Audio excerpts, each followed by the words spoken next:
There is so much trade talk surrounding JT Miller of the Vancouver Canucks, but what about Elias Pettersson, his teammate? That's one of the big names we'll be talking about here in the FanDuel 5 trades we'd like to see ahead of the trade deadline. Carlo, when I say Pettersson's name, is there a natural trading partner that you could envision for his services? Well, AK, I think everybody in the National Hockey League should be calling Vancouver and just seeing what it takes to get either of these two guys. But there's one team in particular that I'm focused on, and that's the Buffalo Sabres. Because you heard Kevin Adams come out weeks ago and talk about, oh, they don't have palm trees there, and it's not the ideal destination for them to acquire players. Well, this is your perfect opportunity right now to go out and get a star-studded center iceman that is locked in long-term. This is your chance to get him. And if you look at Buffalo, they have the assets to make that trade.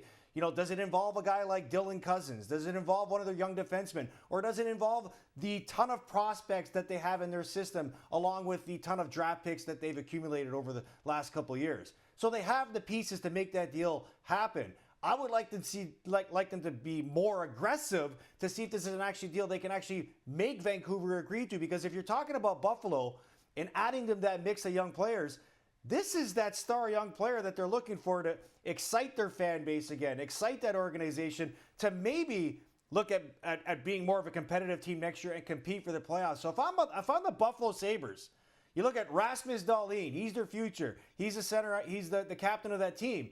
There's a relationship there too, both being Swedes.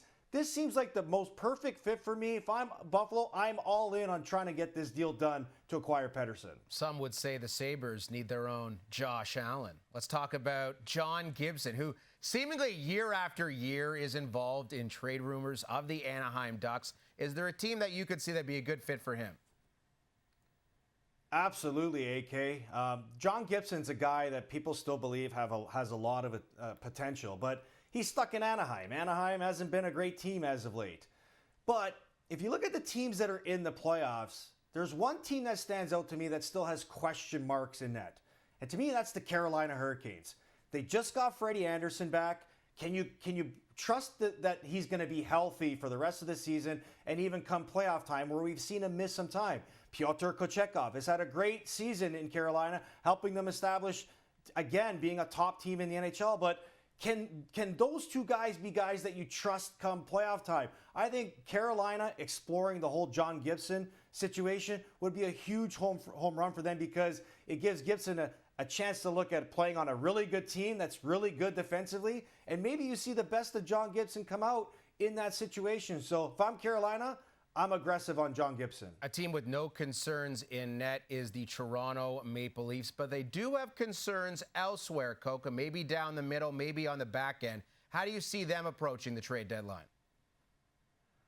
Well, all the talk is trying to improve that center ice position. And if I'm looking at one guy in particular, I'm looking at Scott Laughton at the Philadelphia Flyers, because Philly's one of those teams that's still, wondering if they're going to be a playoff team or be just hovering around and competing for one. But there's interest in Scott Laughton. I know they said a first-round pick, but the good thing for Scott Laughton is if you make that decision to acquire him, you're getting one more year of him at a very reasonable cap hit at $3 million. And you look at the intangibles that Scott Laughton brings. Role player, can play penalty kill, can play as a checking line forward, can be a shutdown guy if you need him to be, and he's got a relationship with Craig Berube, so he knows exactly what he's going to get out of him. And let's not hide the fact that he's a local guy too, and that might inspire him even more to entertain that situation. And a friend of ours. We love Scott Laughton here on Power Plays, powered by FanDuel. How about the Montreal Canadiens? What do you see them doing with one of their quality defensemen, someone like David Savard? Well, a lot of it's going to depend on where they are come trade deadline. If they're still in the mix, they got to keep them.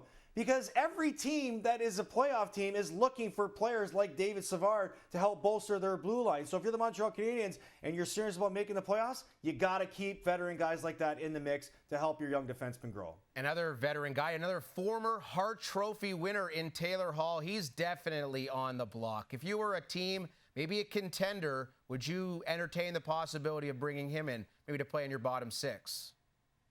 Yeah, absolutely. Here's a guy that's looking to reinvigorate himself, not playing in a great situation in Chicago, looking for a new contract, having somewhat of a very productive season. Chicago probably willing to take half of the cap hit. You get him at $3 million, I think he can be a steal. Just over 6 weeks away until the NHL trade deadline. A ton of buzz, and we'll be breaking it down here on Power Plays, powered by FanDuel.